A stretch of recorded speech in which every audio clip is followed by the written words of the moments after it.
ആരാധന കൊതിയൻ അത് യേശുവല്ല, അത് പിശാചാണ്.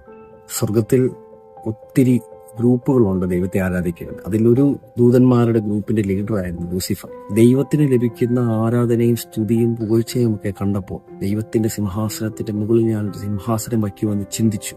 ആ ചിന്ത വന്നപ്പോൾ തന്നെ ലൂസിഫറും ലൂസിഫറിന്റെ ദൂതന്മാരും ആ ഗ്രൂപ്പിനെ മുഴുവനും ദൈവം വെട്ടി താഴെ.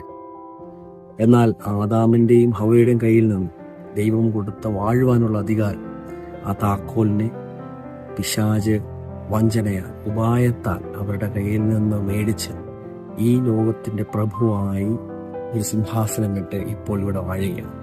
എന്നാൽ യേശു ഈ ഭൂമിയിൽ വരുമ്പോൾ നമുക്കറിയാം, സകല മനുഷ്യരുടെ പാപങ്ങൾ ചുമന്ന് മരിക്കുവാനായിട്ട് വന്നപ്പോൾ ആദ്യം നടന്ന സംഭവം, പിശാചിനാൽ പരീക്ഷിക്കപ്പെടുവാൻ മരുഭൂമിയിലേക്ക് ആത്മാവിനെ നയിച്ചു.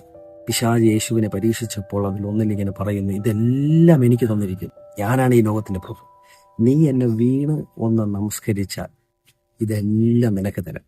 കണ്ടോ, കൊതി കണ്ടോ? അന്ന് ലഭിക്കാത്ത ആരാധന ഇന്നും വേണമെന്ന് കൊതിക്കുന്ന ഒരുത്തൻ, ആരാധന കൊതിയനായി ഇപ്പോഴും ഈ ഭൂമിയിലുണ്ട്. യേശുവിൽ നിന്ന് പോലും ആരാധന ആഗ്രഹിക്കുന്ന ഒരുവനാണ്. അതായത് ദൈവം പോലും പിശാചിനെ ആരാധിക്കണമെന്ന് പിശാചിന് ഭയങ്കര ആഗ്രഹമുണ്ട്. എന്നാൽ ഈ ഭൂമിയിൽ ഇപ്പോൾ ലോകത്തിന്റെ പ്രഭുവായി പിശാച് വാഴുന്നതുകൊണ്ട് ഈ ഭൂമിയിൽ അവന് ആരാധന ലഭിക്കുന്നുണ്ട്. എന്നാൽ അന്ത്യകാലത്ത് സകല ജഡത്തിന്റെ മേലും എൻ്റെ ആത്മാവിനെ പകരുമെന്ന പ്രവചനത്തിന്റെ നിവൃത്തിയിൽ അന്ന് തുടങ്ങി സഭ രൂപപ്പെട്ടപ്പോൾ ഈ ഭൂമിയിൽ ഈ ലോകത്തിന്റെ പ്രഭുവായി വാഴുന്നവന്റെ പ്രവൃത്തികളെല്ലാം അഴിച്ച് തകർത്ത് ദൈവരാജ്യം സ്ഥാപിച്ചുകൊണ്ട് ദൈവത്തിന് അനേകം പുത്രീപുത്രന്മാരെ, അതായത് നരകത്തിൽ നിന്ന് വലിച്ചെടുത്ത് പുത്രന്റെ രാജ്യത്തിലേക്ക് അനേകരെ ചേർക്കുന്ന സുവിശേഷത്തിന്റെ ഒരു പദ്ധതിയിൽ ക്രൂശിൽ തകർക്കപ്പെട്ട, ക്രൂശിൽ നഷ്ടമായ അധികാരങ്ങളെല്ലാം സഭയിൽ മേൽ വന്നപ്പോൾ പിശാച് തോറ്റു.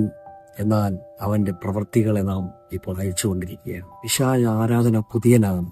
അതുകൊണ്ട് തന്നെയാണ് പലപ്പോഴും ദൈവത്തിൽ നിന്നുള്ള ആരാധനയെ നമ്മിൽ നിന്ന് മാറ്റി നമ്മുടെ ശ്രദ്ധ അവനിലേക്ക് കൊണ്ടുപോകാൻ ശ്രമിക്കുന്നു. അവന്റെ മാനിപ്പുലേഷനിൽ വീഴാതിരിക്കുക.